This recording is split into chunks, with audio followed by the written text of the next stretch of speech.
Hier, j'étais dans un live là, un live entier, et puis il y a un gars qui me disait que oui, les Dogons en Afrique, ils ont de l'ancienne civilisation, qu'ils ont même des statuettes qui sont conservées en Europe.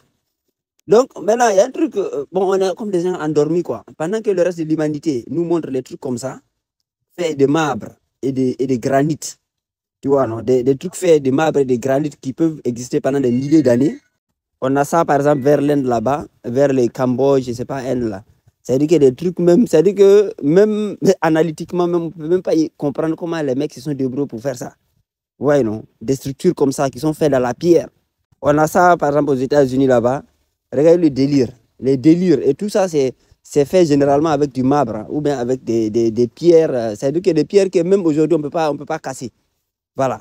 On a ça, par exemple, ça c'est en France, Fontainebleau. Regardez-moi le truc, vue du ciel. Un délire. Voilà un autre délire ici en Inde. Ouais, non, fait avec du marbre, des pierres. C'est-à-dire qu'il y a des trucs, des matériaux qu'on ne peut même pas aujourd'hui travailler, tellement que c'est puissant. Et ça, c'est là depuis des milliers et des milliers d'années.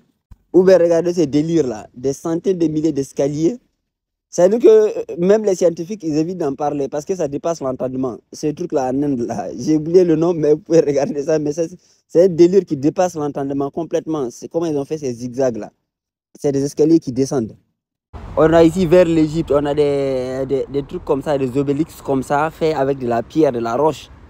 Quand vous venez en Afrique, c'est ça là en bois qu'on nous montre. On dit masque Dogon. Et c'est avec devant ça là qu'on veut qu'on s'extasie. Je ne sais pas si vous voyez le délire. Et ça, c'est en bois. Hein. C'est-à-dire que ça, du bois là, ça moisit. Parce que c'est conservé au musée en Europe ici. Mais les Européens là, ils ont pris ça quand? Environ peut-être, si tout au plus 100 ans, 150 ans en arrière. Donc ça a été taillé il n'y a même pas 200 ans. Et puis, par principe même, le bois là, ça ne peut pas durer longtemps. Ouais, donc. Si vous allez sur les terrains là, dans les falaises de Bandiagara où les Dogons sont là, il n'y a rien là-bas. Il n'y a que des petites cavernes comme ça, mais ce n'est pas des casernes construites.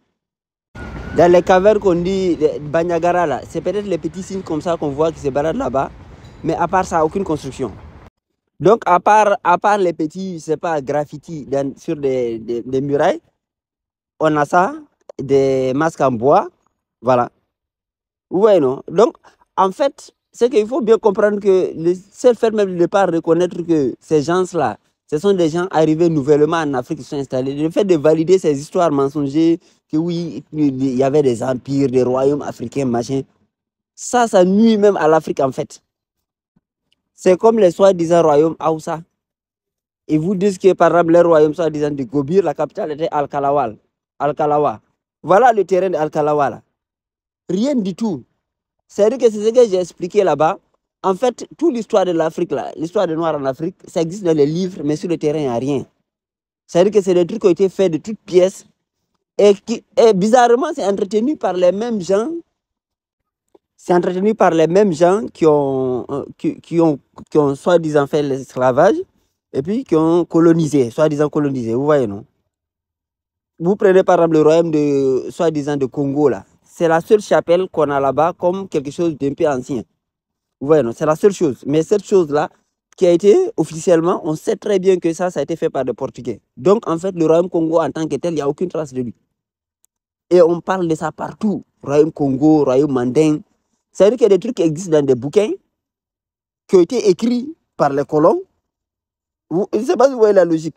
Des bouquins écrits par les colons qui racontent l'histoire de soi-disant royaume qui auraient appartenu à leurs alliés en Afrique. Parce qu'il faut savoir que tous ceux-là, c'était eux les alliés des colons. Vous allez dans les portions du côté du Congo, des Grands Lacs. Ça veut dire que c'est les zones du Grand Lac, le royaume de Rwanda, aux alentours de Rwanda, Ouganda. C'est là-bas, ce sont là-bas qu'il y a eu la guerre, la zone de Ouvira.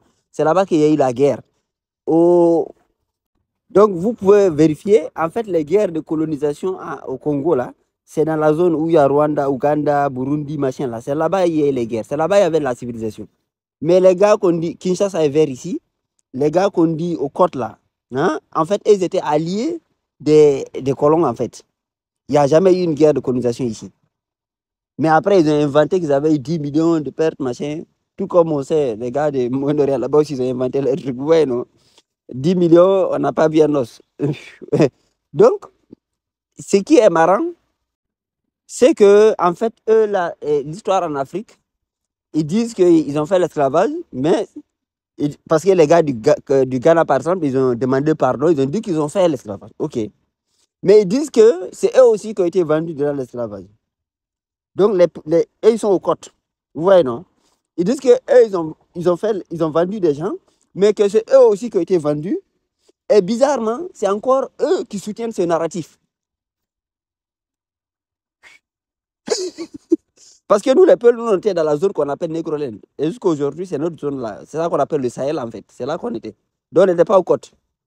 Donc, en fait, c'est ça les gars qui étaient aux côtes qui ont fait les saloperies. Ouais, non, selon eux. Donc, un gars qui vient, il dit, moi, j'ai vendu des gens, mais c'est moi qui ai été vendu, et c'est moi aussi qui suis le promoteur de cette histoire. Vous voyez, non? Et c'est moi qui ai écrit les bouquins pour dire que j'étais esclavagiste. Eh bien, les histoires aussi des royaumes en Afrique, vous voyez là, c'est la même chose. Ça veut dire que c'est des royaumes qu'on a mis au compte des gens qui étaient alliés des colons. Comme je vous l'ai dit là, vous prenez vers le Mali, c'était les Bamana, les Bambara. La langue Bambara, c'était la langue officielle des tirailleurs. Des gens qu'on dit tirailleurs sénégalais. Voilà. Mais en fait, quand on dit tirailleurs, chaque pays avait ses tirailleurs. Au Burkina, c'était les Moussi, ainsi de suite. Ils ont inventé au Moussi des royaumes Moussi. Ils ont inventé des Bamana, l'Empire Manding. Ils ont inventé les Hausa. Ils étaient dans l'armée, jusqu'à même au Congo, là-bas, ils ont intervenu. Ils ont inventé les 7 royaumes Hausa. Mais tout ça, après les gars qu'on dit Congo, là, c'était les alliés contre maintenant les royaumes centraux qui étaient autour des Grands Lacs, qui étaient dirigés par les Tutsis et Hutus et autres. Là. Vous voyez, non? Maintenant, une fois avoir vécu, ils ont inventé des histoires parce qu'ils se sont installés, les milliers, les centaines de milliers de militaires qui ont fait la guerre coloniale. Ils ne sont pas rentrés en Occident, ils sont restés sur terrain. Mais ils se sont inventés des histoires qui n'ont aucun background. C'est pour ça que c'est en Afrique seulement que vous entendez histoire orale. La valeur qu'on donne à l'histoire orale en Afrique, là, vous ne voyez pas ça dans les autres civilisations. Parce que dans les autres civilisations, il y a de l'archéologie à faire. Vous allez aux Amériques, il y a des temples, il y a les écritures mayas qui datent de plus de 2600 ans en arrière. Vous allez chez les Chinois, il y a les temples, il y a les traces archéologiques. En Europe, pareil, au Moyen-Orient, pareil. Mais c'est en Afrique seulement, en Afrique, côté noir, là, que vous entendez, on vous parle de l'histoire fondée sur l'oralité. Or, l'oralité, c'est quoi? C'est quelqu'un qui s'assoit et puis raconte sa vie. On ne lui réclame rien comme preuve. C'est-à-dire que les gars, là, ils n'ont aucun manuscrit qui a plus de 300 ans. 200 ans même, il n'y en a pas. Un manuscrit qu'ils auraient écrit qui peut être fondement. Quand ils parlent de l'histoire, ils font des raccommodations à partir des écrits, soit des Arabes, soit des Occidentaux. Mais eux-mêmes, là, ils n'ont aucun manuscrit qu'eux-mêmes ont écrit. Ils n'ont aucun temple, aucun cimetière ancien, aucune construction ancienne qui peut valider leur dire. Rien du tout, zéro. Donc aujourd'hui, ils réduisent l'histoire de l'Afrique à des petits masques en bois qui n'ont même pas 100 ans d'existence. Non, on a des masques en bois qui sont conservés dans les musées de l'ordre. Bizarrement, c'est les Européens qui ont écrit pour donner de la valeur à ces masques-là. Parce que si c'est en Afrique, ces masques-là, on va les utiliser pour faire le feu. Mais ça ne sert à rien. Bah oui. En Afrique, ces genres de bois comme ça, là, tu peux tomber dessus dans la brousse et puis tu prends pour faire le feu. Mais les Européens ont pris ces petits objets en bois et les ont mis dans des musées. Comme quoi, la valeur, c'est toujours relatif à l'endroit. Parce que c'est comme un jus de fruits que tu achètes 1 euro au dehors, en temps normal, mais dans une boîte de nuit, ça te coûte 3 euros. Vous voyez, donc les masques là, ils ont pris la valeur juste parce qu'ils sont dans des musées européens. Hein. Sur le terrain, parce que ça, tu peux le fabriquer en 2 temps, 3 mouvements, tu peux te fabriquer un masque comme ça. Ça n'a aucune valeur en réalité. Mais ils entretiennent une sorte de mythe qu'ils mettent dans la tête des gens que oui, les Dogons auraient découvert l'étoile Sirius. Mais bizarrement, voilà un Dogo ici, des gars qui ne se lavent même pas. Mais bizarrement, c'est les Occidentaux, les Germains d'Yétrilène, c'est eux qui leur ont dit qu'ils ont découvert l'étoile Sirius. C'est-à-dire que bizarrement, ils ne savaient pas qu'ils avaient découvert l'étoile Sirius. C'est-à-dire que c'est des mythes fabriqués de toutes pièces. Comment des gens qui n'ont jamais rien construit, qui n'avaient pas un système d'écriture, qui n'ont aucun manuscrit, qui n'ont aucun cimetière de plus de 300 ans, auraient pu être pères d'une quelconque humanité.